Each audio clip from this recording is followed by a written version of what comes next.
देखिए जीएसटी में सबसे इम्पॉर्टेंट जो चैप्टर है वो है रजिस्ट्रेशन। रजिस्ट्रेशन में ही हमको पता चलता है कि किस आदमी को रजिस्ट्रेशन लेना है, किस आदमी को रजिस्ट्रेशन लेने की आवश्यकता नहीं है, क्योंकि एक आदमी जब रजिस्ट्रेशन लेगा उसके बाद ही वो सारे प्रोसीजर को फॉलो करेगा कि उसको रिटर्न डालने हैं, टैक्स पटाने हैं। ठीक है, तो जीएसटी रजिस्ट्रेशन जब हम पढ़ रहे हैं तो आप सबसे पहले समझिए कि सरकार ने हमको ये बताया कि पहले रजिस्ट्रेशन किसको लेना है। तो किसको लेना है, 1 जुलाई 2017 को जब ये एक्ट लागू हुआ उस समय जीएसटी काउंसिल और सरकार के हिसाब से उन्होंने 2 कैटेगरी बांटी। एक बांटे नॉर्मल स्टेट्स और एक बांटे special category states. Special category states ऐसे स्टेट्स थे जो छोटे स्टेट्स भी थे और इकोनॉमिकली बहुत ज़्यादा रेवेन्यू जनरेटिंग भी नहीं थे। तो स्पेशल कैटेगरी स्टेट्स के लिए जो भी एग्जम्पशन लिमिट थी वो नॉर्मल स्टेट्स के लिए जितनी थी उससे हाफ थी। तो 1 जुलाई 2017 को जो रजिस्ट्रेशन की लायबिलिटी के लिए जो बेसिक लिमिट थी वो थी 20 लाख रुपए नॉर्मल स्टेट्स के लिए और स्पेशल कैटेगरी स्टेट्स के लिए थी 10 लाख रुपए। इसको जैसे जैसे समय बढ़ता गया सरकार को लगता गया कि ये लिमिट कम है। कारण क्या है कि जितने ज़्यादा रजिस्टर्ड डीलर्स हमारे पास होते हैं उतना ज़्यादा हमको मैनेज करना पड़ता है।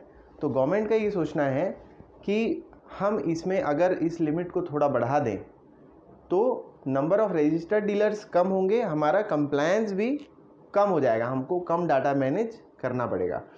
तो इसीलिए गवर्नमेंट ने लेटर ऑन ये लिमिट को एनहेंस किया और इसमें एक कंडीशन डाल दी।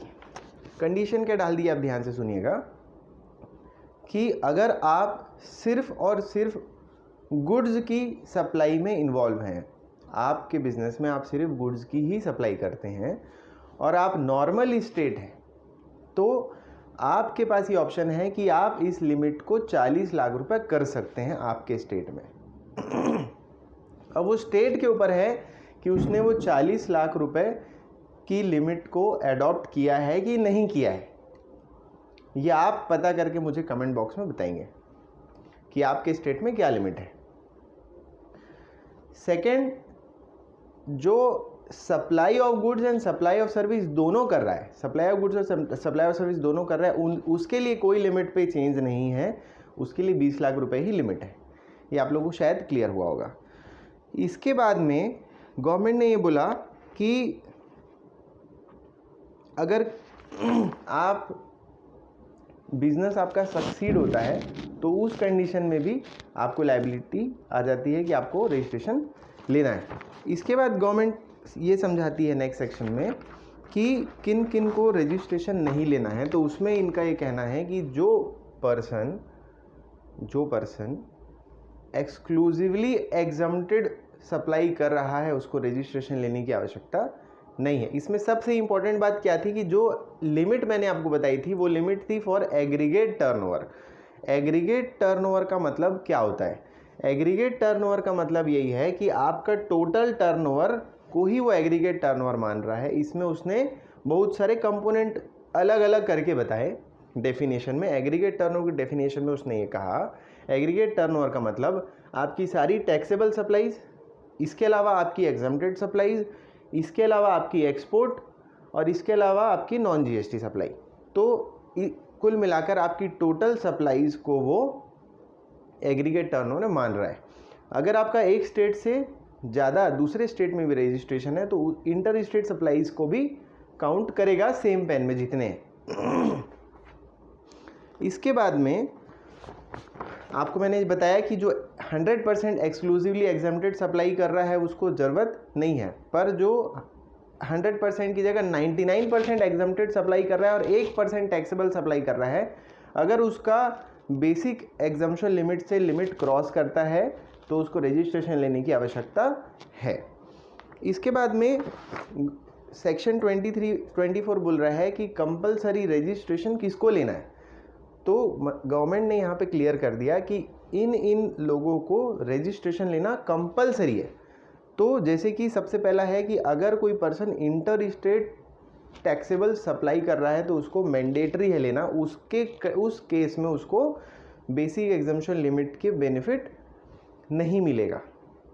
अब इसमें ये था, ये लॉ आगे चलकर चेंज हुआ, इसमें एक मॉडिफिकेशन आया। मॉडिफिकेशन ये आया कि इन्होंने ऐसे पर्सन जो inter state supply of service कर रहे हैं, मतलब आप सप्लाई ऑफ सर्विस कर रहे हैं एक स्टेट से दूसरे स्टेट, तो ये थोड़ा सा मुश्किल हो रहा था लोगों के लिए, क्योंकि सप्लाई ऑफ सर्विस बहुत ही फ्रीक्वेंट होती है, supply of goods inter state कम होता है। तो सप्लाई ऑफ सर्विस के लिए इन्होंने एग्जम्पशन दे दिया कि अगर आपका 20 लाख रुपए से टर्नओवर कम है और आप inter state supply of service करते हैं तो भी आपको एग्जम्पशन लिमिट मिलेगी, आपको रजिस्ट्रेशन कराने की आवश्यकता नहीं है। पर अगर आप inter state supply of goods करते हैं तो आपको बेसिक एग्जम्पशन लिमिट नहीं मिलेगी।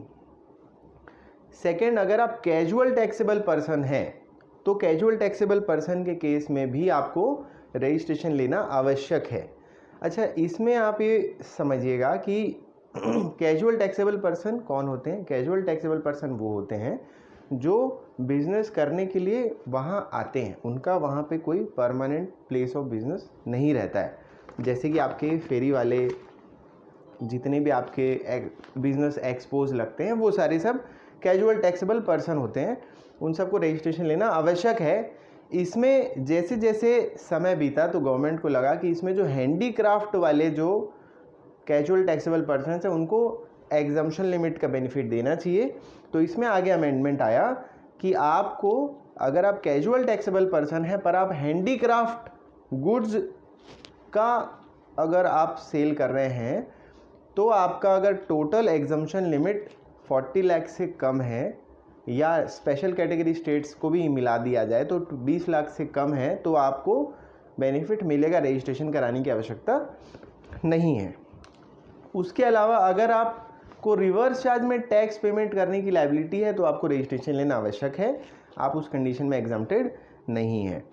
इसके अलावा अगर आप नॉन रेसिडेंट टैक्सेबल पर्सन हैं तो भी आपको रजिस्ट्रेशन लेना आवश्यक है। इसके अलावा अगर आप डिडक्टर हैं, टैक्स डिडक्टर हैं, आपको टैक्स कटौती करनी है पेमेंट पे, जीएसटी की टैक्स कटौती करनी है, तो आपको रजिस्ट्रेशन लेना आवश्यक है। उसी तरीके से टीसीएस की भी लायबिलिटी अगर आपको आती है तो आपको रजिस्ट्रेशन लेना आवश्यक है। इसके अलावा अगर आप किसी के एजेंट हैं और आप टैक्सेबल सप्लाई कर रहे हैं तो आपको रजिस्ट्रेशन लेना आवश्यक है उस टैक्सेबल सप्लाई के लिए। अब इसके बाद आता है procedure of registration. Procedure of registration मतलब रजिस्ट्रेशन आपको कितने दिन में लेना है। तो आपको 30 दिन में रजिस्ट्रेशन लेना आवश्यक है, जिस दिन से आपकी लायबिलिटी आती है।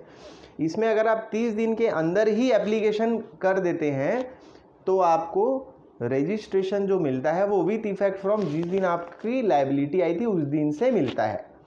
अगर आप 30 दिन के बाद एप्लीकेशन करते हैं तो जिस दिन आपको रजिस्ट्रेशन अप्रूव होता है उस दिन आपको रजिस्ट्रेशन इफेक्टिव होगा।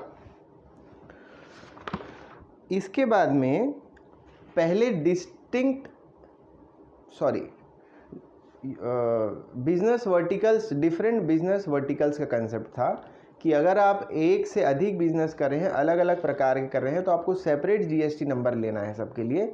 पर अभी वो ऑप्शनल हो गया। अगर आपकी इच्छा है तो आप मल्टीपल रजिस्ट्रेशन ले सकते हैं, वो मैंडेटरी नहीं है। अच्छा, सबसे इम्पॉर्टेंट बात जो मुझे याद आई कि आप रजिस्ट्रेशन जो है वो कहाँ लेते हैं। रजिस्ट्रेशन आप स्टेट में लेते हैं। मतलब अगर आपका 3 स्टेट में बिजनेस है तो आपको, अगर तीनों स्टेट में प्लेस ऑफ बिजनेस हैं आपके, तो तीनों स्टेट में रजिस्ट्रेशन लेने की आवश्यकता पड़ेगी। ठीक है। एक्साइज में जैसे क्या होता था, एक्साइज में पहले यूनिट वाइज रजिस्ट्रेशन होता था।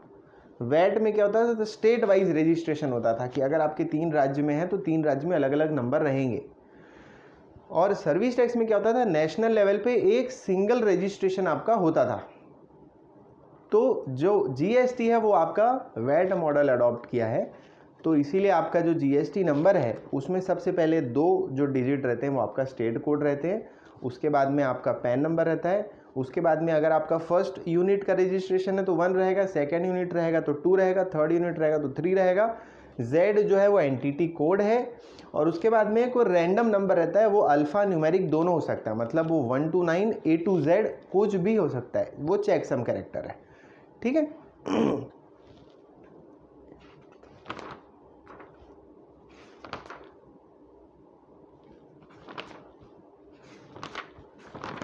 इसके बाद आपका आता है कि एप्लीकेशन कितने दिन में अप्रूव होता है। तो जनरली पहले क्या था, 3 दिन में एप्लीकेशन आपका विदिन 3 डेज सामने वाला ऑफिसर चेक करता था और वो आपको रजिस्ट्रेशन देता था। अभी जो रजिस्ट्रेशन है उसकी टाइम लिमिट है 7 डेज़। आप जब भी अप्लाई करेंगे उसके बाद 7 वर्किंग डेज़ उसके पास रहते हैं। वो 7 वर्किंग डेज़ में आपको अगर कुछ क्वेरी लगती तो वो आपको रेज करेगा। आप उसके बाद वापस 7 डेज़ में उसको रिवर्ट बैक करके क्लैरिफिकेशन दीजिए, और अगर आपको क्लैरिफिकेशन उसको ठीक लगता है तो वो आपका ऑर्डर एक्सेप्ट करेगा और रजिस्ट्रेशन ग्रांट करेगा। अगर आपका सेटिस्फैक्ट्री नहीं लगता है तो वो रिजेक्ट करेगा।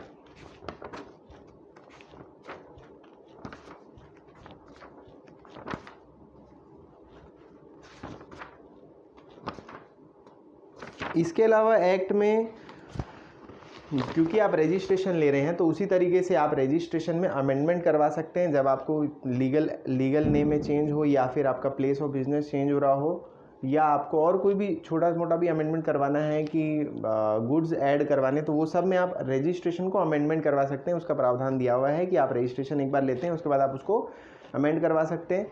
उसी तरीके से रजिस्ट्रेशन को आप कैंसिल भी करवा सकते हैं। अगर आपको ऐसा लगता है कि आप फुल्ली एग्जम्प्टेड बिजनेस अब कर रहे हैं, आपकी लायबिलिटी नहीं आएगी, या आपका बिजनेस किसी कारण से बंद हो गया है, तो आप रजिस्ट्रेशन को कैंसिल भी करवा सकते हैं। या अगर अधिकारी को ऐसा लगता है कि आपने कुछ ऐसे प्रावधान है जिनका पालन नहीं किया है, या आपने लास्ट 6 मंथ्स कॉन्सिक्यूटिव रिटर्न्स नहीं डाले हैं, और भी कुछ डिटेल में पॉइंट्स है, अगर आपने उनका फॉलो नहीं किया है तो वो रजिस्ट्रेशन कैंसिल कर सकता है। ये अधिकारी के पास भी पावर है। Thank you.